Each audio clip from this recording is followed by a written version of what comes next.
Inside $900 million private Boeing 787 Dreamliner. Boeing's 787 Dreamliner is now a step ahead of the competition. It brings in cool air from the outside. The plane has dimmable windows so you can see the view below without waking up the passengers, as well as a heads-up display for the pilots. So, what happens when you turn Boeing's most recognizable jet into a private jet? The outcome is almost always what you're imagining right now. The price tag is a whopping $900 million. This is the world's first Boeing 787 Dreamliner private jet, which is unusual for a project of this magnitude. This wide-body private jet seldom gets the opportunity to turn into what is effectively a floating mansion because it stops at drawings on paper and renderings. Today, we'll take a look at the world's only Boeing 787 Dreamliner private jet.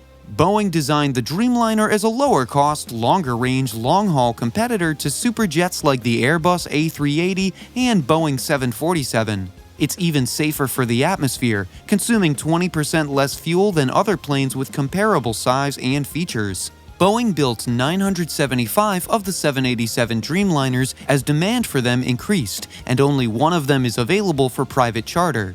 With its inventory on the decline, the Chicago-based plane maker said it would cut production of the 787 Dreamliner to 12 per month from 14 per month for around 2 years beginning late next year, citing trade disputes with China as a reason, and it now plans to launch the first 777X in early 2021. The interior work on this mad plane took more than 2 years. Both 787s have a capacity of 240 to 335 passengers. This one has a very different reason. You'll most likely board your plane and make your way across this tight passageway.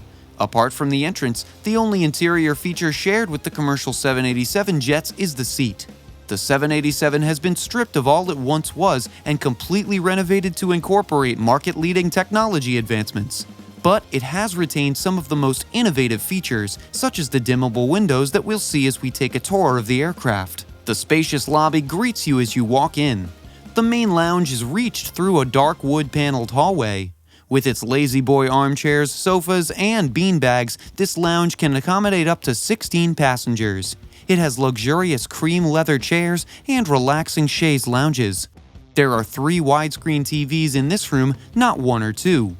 There's also a restroom in this location. There are 5 of these aboard. When it's time to relax, the lounge has 2 large dining tables that can accommodate a massive banquet served by the onboard gourmet chef. There is sleeping accommodation for up to 6 passengers in the main lounge. And if you're flying in style, there's no guarantee that your trip will be relaxing and enjoyable.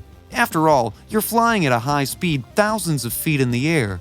As a result, the Dreamliner's cabin level has been reduced to 6,000 feet, allowing for more humidity and less dehydration.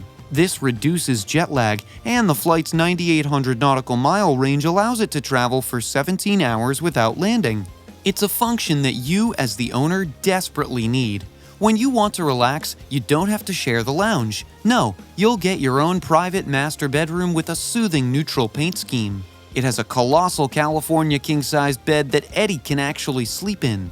The locals are giving them a run for their money. A 42-inch TV is also located across from you. If you don't like the movie your friends choose for movie night, you should retire to the en-suite master washroom, which has a luxurious bathroom, heated marble floors, and a dual-sink vanity for him and her. There's even a decent-sized wardrobe and a changing room. This accommodation is larger than most hotel rooms, and it's easy to forget you're on a plane when you're in it. It's much cooler than that because it's totally soundproof. Inside, the 13,000-pound engines can hardly be audible in this cabin. In reality, the sound level is a pleasant 44 decibels, which is around the same as a quiet suburban neighborhood. High ceilings, hardwood floors, and silk-tufted carpets can be seen all over the jet. The aircraft is owned by the HNA Corporation, a Chinese conglomerate that also holds a major interest in Hong Kong Airlines and Hainan Airlines. They also had 25 Hilton hotels under their control. Michael Dell, the founder of Dell Technologies, was the first owner of the plane. The plane is now available for charter, and it has already been recruited by a host of celebrities and world leaders. Hun Sen, Cambodia's prime minister, flew to the UN headquarters in Brussels, Istanbul, and Geneva on a 787 Dreamliner. Denis Sassou Nguesso, the president of the Congo, is also said to have flown from Nashville, the country's capital, to China. If you're a VIP or a world leader, it's a guarantee that security would warn you, because if that's the case, there are another 18 business class seats at the rear of the plane with their own perks. There's plenty of legroom, and the chairs totally recline into absolute flatbeds. The private chef prepares all your gourmet meals in the galley, which is located further out. The gust suppression system, which means that your flight is less bumpy, is another feature that contributes to your convenience when flying. The heads-up monitor in the cockpit is another innovation on this plane that you can't see yet is definitely for you. It improves pilot situational awareness, ensuring your well-being. For an hour aboard costing almost triple the price of Eddie's 3-room suite at $74,000 per hour, it would be better to just buy yourself. If you aren't a billionaire or president, a Range Rover would do, but chartering the jet helps you to choose your own schedule. It provides you with your own private room and assures that you can be waited on hand and foot by diligent workers.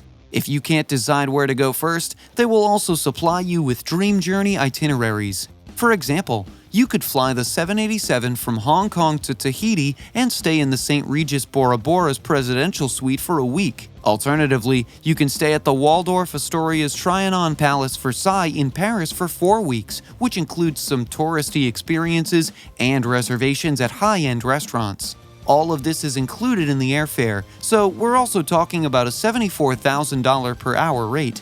I'm not sure. It's worth wondering whether chartering this plane would get you air miles or credit card points. HNA has recently attempted to sell the plane for less than half of the original cost.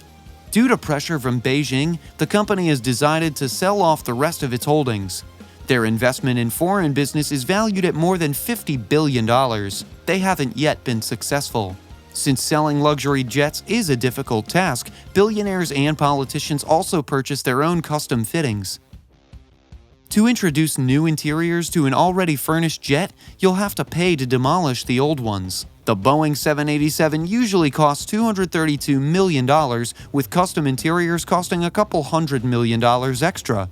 Don't neglect to factor in the expense of repairs and operations. That may also explain why it's being sold for just $300 million. As we've previously seen on this channel, operating a private jet isn't easy. So what would you rather do? Spend $300 million to buy your own plane for a third of the initial price, or charter it for $74,000 per hour with comfort and being the envy of your peers in mind? If you enjoyed this video, make sure you hit the like button and check out more videos. Subscribe to the channel for more updates.